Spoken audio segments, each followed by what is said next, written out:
Economia no contexto certo.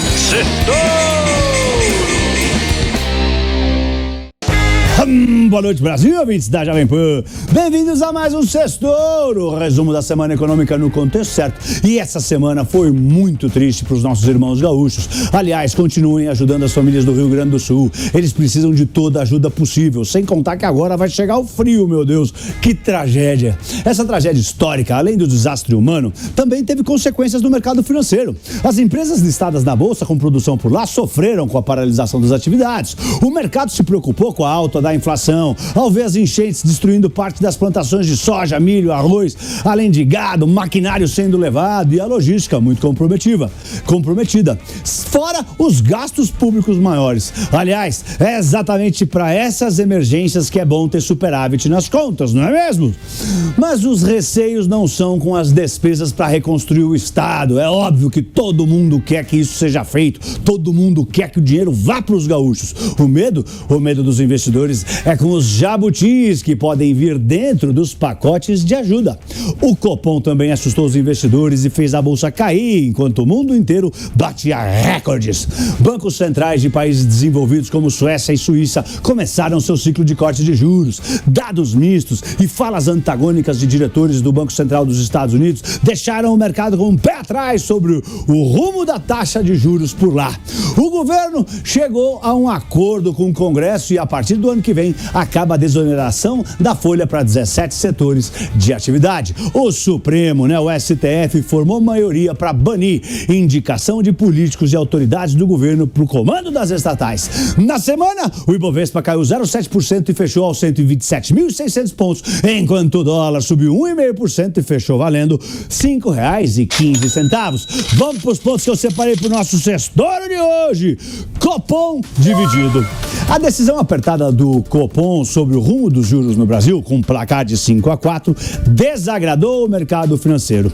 Depois de 6 cortes de 0,5% na taxa Selic, o Copom vinha sinalizando que poderia desacelerar o ritmo de cortes. E foi isso que ele fez, cortou só 0,25 ponto, já que o cenário externo está muito incerto e aumentaram os motivos para ter preocupação com a inflação no Brasil, como preços desancorados e a economia mais forte por aqui. Nisso, os 9 membros que votam lá no Copom concordam. Mas, quando chegou a hora de votar, 5 votaram pelo corte de 0,25 bips e 4 votaram por cortes maiores, de 0,5%, mesmo com a mudança do cenário. E como esses 4 foram exatamente os 4 indicados pelo presidente Lula, que vem criticando o presidente do Banco Central, exigindo reduções maiores nos juros para estimular a economia, o caldo entornou. A bolsa caiu e o dólar subiu. Ano que vem, além do presidente do Banco Central, Lula vai indicar mais 2 diretores, ou seja, ele vai ter indicado 7 dos 9 membros que votam para decidir os juros no Brasil.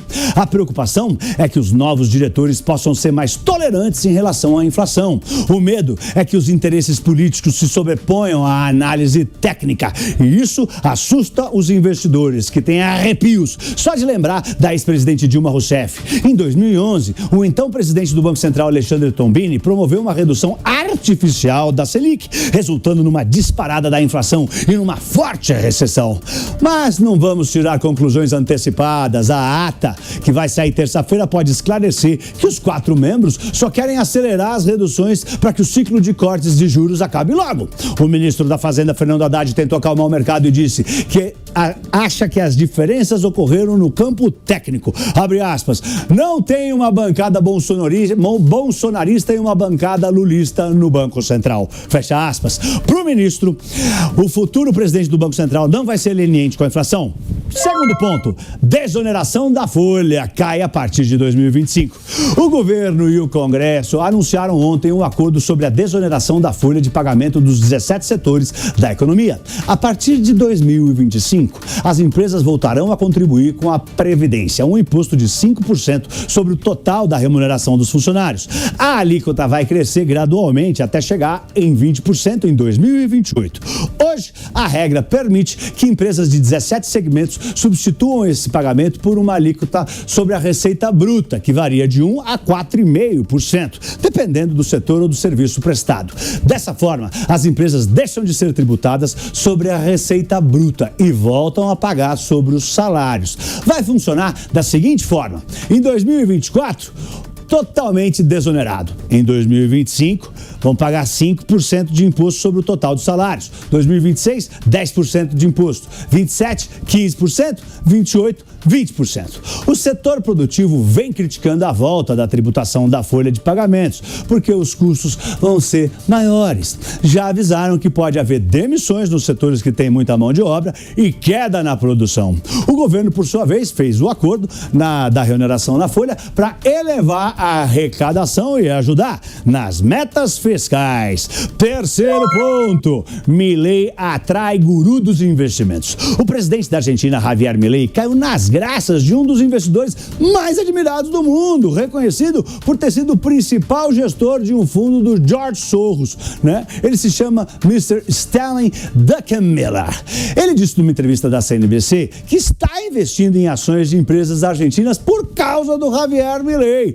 Depois de ouvir discursos do Milei, o Druckenmiller disse, abre aspas, é bizarro, mas o único governante defensor do livre mercado em todo o mundo está na Argentina, fecha aspas.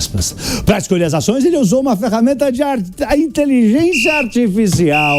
E aí ele descobriu quais eram as ações mais líquidas e comprou. Depois ele seguiu a velha regra do George Soros, de acordo com ele, que é investir e depois investigar. Ele comprou um pouco de ações, fez umas pesquisas e decidiu aumentar as posições. Ele disse, por enquanto tem sido ótimo, mas vamos ver. Vale dizer que, por mais que a bolsa tenha subido mais de 50% esse ano, depois que o Javier Milei assumiu, o remédio para controlar a hiperinflação é forte e tem gosto amargo. Em março, a indústria e a construção civil encolheram com força por lá. Força, hermanos! Quarto ponto, FTX. O curioso caso da corretora de cripto que faliu, mas não deu calote. A corretora de criptomoedas FTX, que faliu, vai restituir tudo e mais um pouco para os clientes que achavam que tinham perdido todo o dinheiro com o colapso da empresa em novembro de 2022. Ao contrário de outras falências, a FTX tem bilhões de dólares a mais do que necessário para cobrir as perdas dos clientes. Apesar de estar sobrando dinheiro, os donos da empresa não vão ter direito a nada. Já os clientes vão receber tudo com juros e correção monetária. Meus amigos, a justiça americana não é brincadeira, não.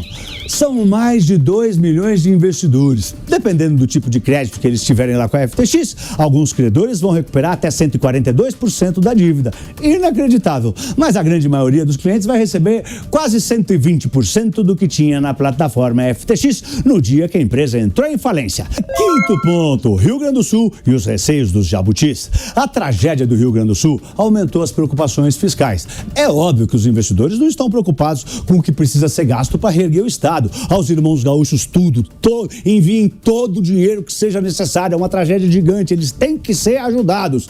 A preocupação são gastos do governo que possam vir com jabutis dentro dos pacotes de ajuda lá para o Rio Grande do Sul e ampliar os gastos do governo desnecessariamente. Um movimento bem típico do Congresso. Jabuti é um projeto que não tem nada a ver com a proposta que vai ser colocada em votação, mas é incluído ali para ver se passa junto. O Ministério do Planejamento anunciou que, para dissipar dúvidas, os gastos federais de ajuda ao Rio Grande do Sul vão ter uma identificação especial no orçamento. Segundo a pasta, a medida vai aumentar a transparência na execução dos recursos. E para a semana que vem, tem divulgação de inflação nos Estados Unidos. Vai sair a esperadíssima ata do Copom. Soltam aquelas baterias de indicadores na China e o presidente do Banco Central americano, Mr. Jerome Powell, vai dar uma coletiva. Eu sou Pablo, boa noite e um lindo fim de semana em família. Ai,